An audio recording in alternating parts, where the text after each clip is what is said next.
السلام علیکم ورحمۃ اللہ وبرکاتہ۔ الحمد للہ علی احسانہ والشکر له علی توفیقہ وامتنانہ والصلاة والسلام علی رسولہ اما بعد۔ سامعین کرام، آج کی مجلس میں آپ حضرات کے سامنے سورہ ہمزہ کی تفسیر پیش کریں گے انشاءاللہ۔ سورہ ہمزہ یہ مکی سورت ہے اور اس کے اندر کل 9 آیتیں ہیں۔ اللہ رب العالمین نے ارشاد فرمایا وَيْلٌ لِكُلِّ ہُمَزَةٍ لُمَزَةٍ، ہلاکت و بربادی ہے ہر ایسے شخص کی جو عیب ٹٹولنے والا، غیبت کرنے والا ہے۔ الَّذِي جَمَعَ مَالًا وَعَدَّدَهُ، جس نے مال کو جمع کیا اور گن گن کر کے رکھا۔ يحسب ان ماله اخلده، وہ سمجھتا ہے کہ اس کا مال اس کے پاس ہمیشہ رہے گا۔ کلا، ہرگز نہیں۔ لَيُنبَذَنَّ فِي الْحُطَمَةِ، یہ تو ضرور توڑ پھوڑ دینے والی آگ میں پھینک دیا جائے گا۔ وَمَا أَدْرَاكَ مَا الْحُطَمَةُ، اور آپ کو کیا معلوم کہ حطمہ کیا ہے؟ نار اللہ الموقدہ، وہ اللہ کی سلگائی ہوئی، بھڑکائی ہوئی آگ ہوگی۔ التی تطلع علی الافئدہ، جو دلوں پر چڑھتی چلی جائے گی۔ انہا علیہم مؤصدہ، وہ ان پر ہر طرف سے بند کر دی جائے گی۔ فی عمد ممددہ، بڑے بڑے ستونوں کے اندر۔ دوستو، اللہ رب العالمین نے اس سورت کے اندر سب سے پہلے تو ان لوگوں کی مذمت بیان کی ہے اور ان لوگوں کے لیے ہلاکت و بربادی کا وعدہ کیا ہے جو لوگ ایک دوسرے کے عیب کو ٹٹولتے ہیں، جو لوگ ایک دوسرے کی غیبت اور چغلخوری کرتے ہیں۔ ہمزہ اور لمزہ کے کیا معنی ہیں؟ ہمزہ اس شخص کو کہا جاتا ہے جو سامنے برائی بیان کرے، اور لمزہ اس شخص کو کہا جاتا ہے جو کسی کی پیٹھ پیچھے غیبت کرے۔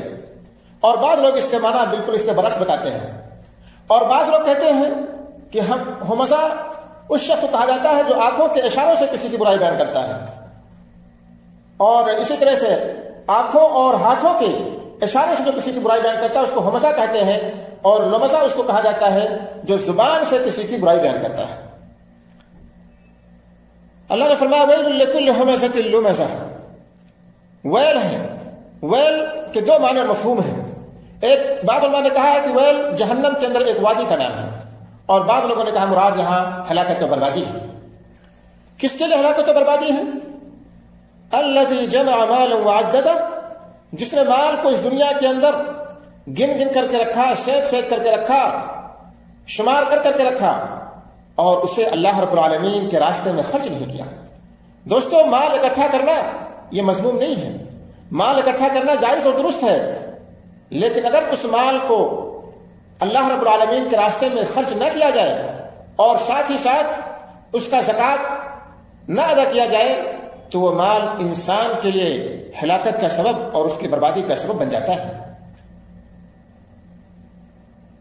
یحسب ان مالہ اخلدہ، وہ سمجھتا ہے کہ بے شک اس کا مال اسے ہمیشہ زندہ رکھے گا، یعنی وہ خیال کرتا ہے کہ اس کا مال جمع کر کے رکھنا ہی یہاں ہمیشہ ہمیشہ زندہ رہنے کا سبب بنے گا۔ تو اللہ تعالیٰ فرماتا ہے سن لو، کلا، ایسا ہرگز نہیں۔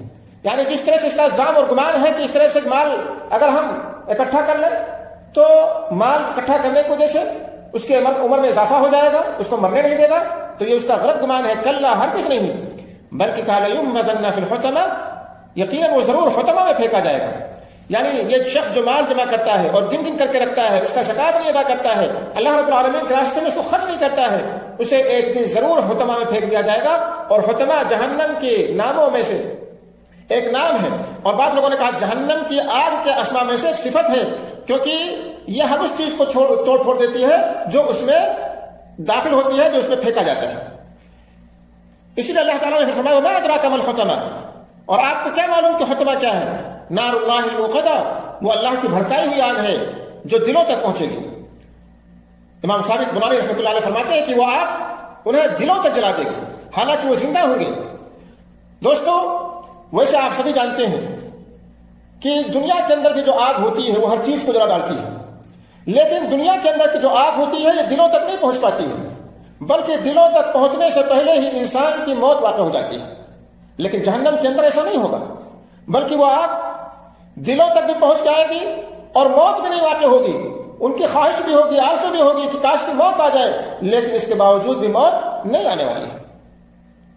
اس لیے محمد بن کعب رحمۃ اللہ فرماتے ہیں کہ آگ اس کے جسم کے ہر حصے کو کھائے گی، یہاں تک کہ اس کے حلق کے بالمقابل اس کے دل تک پہنچے گی، تو پھر وہ واپس اس کے جسم کی طرف لوٹ آئے گی۔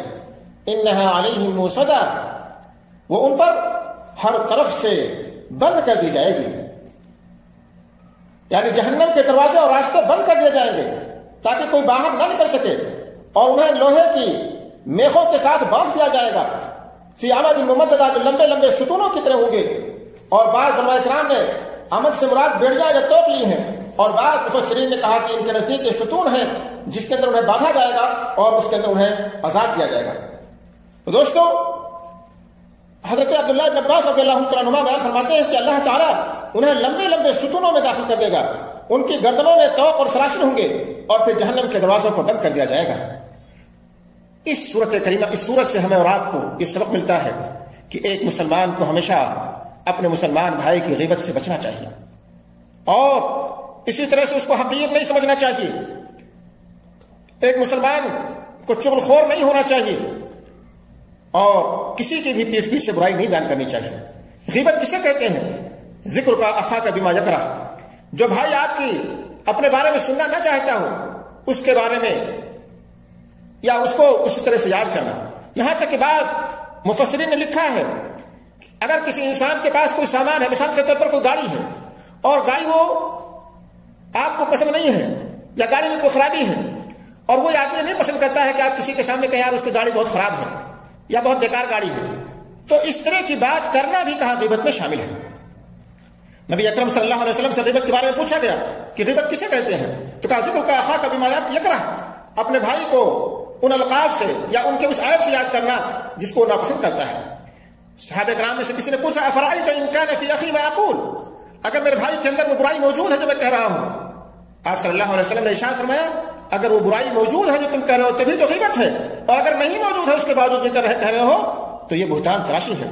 یاد کرو دوستو پیارے حبیب صلی اللہ علیہ وسلم کی مشہور حدیث کہ جب نبی اکرم صلی اللہ علیہ وسلم کہتے لما اورج بی مررت باقوام لهم اظفار من نحاس، جب مجھے معراج پہ لے جایا گیا میرا گزر ایسے لوگوں سے ہوا جن کے ناخن پیتل کے تھے، یخمشون وجوہہم وصدورہم، جن سے وہ اپنے سینے کو اور اپنے چہرے کو نوچ رہے تھے۔ نبی اکرم صلی اللہ علیہ وسلم نے پوچھا من ہؤلاء یا جبریل، اے جبریل امین یہ کون لوگ ہیں؟ کہا هؤلاء الذين ياكلون لحوم الناس ويقعون في اعراضهم، یہ وہ لوگ ہیں جو دنیا کے اندر لوگوں کے گوشت کھایا کرتے تھے اور ان کی عزتوں کے بارے میں گفتگو کیا کرتے تھے، ان کی عزتوں کو پرتان تشمیع کیا کرتے تھے۔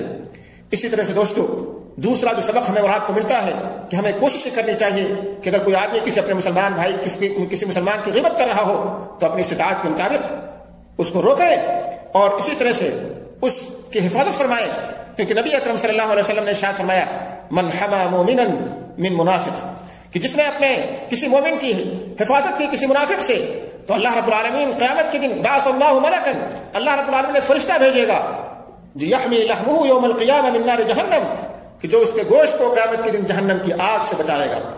اور اس کے برخلاف کہا جس نے کسی مسلمان بھائی کی برائی بیان کی، اس کے تن و تشریح کی اور برے القاب سے اس کو یاد کیا، تو ایسے شخص کو جہنم کے دن صراط پر جسم پر روک لیا جائے گا۔ اس لیے دوستو ہمیں اور آپ کو چاہیے کہ ہم ایک دوسرے کی غیبت سے بچیں، اور اگر کسی مسلمان بھائی کی غیبت ہو رہی ہو تو ہم کوشش کریں کہ اس کا دفاع کریں اور اس کے لیے عذر تلاش کریں، اور غیبت کرنے والے کو استطاعت کے مطابق اس کے اس عمل سے باز رکھنے کی کوشش کریں۔ اللہ رب العالمین سے دعا ہے کہ اللہ رب العالمین ہمیں اور آپ کو توفیق عطا فرمائے، آمین۔ وآخر دعوانا ان الحمد للہ رب العالمین۔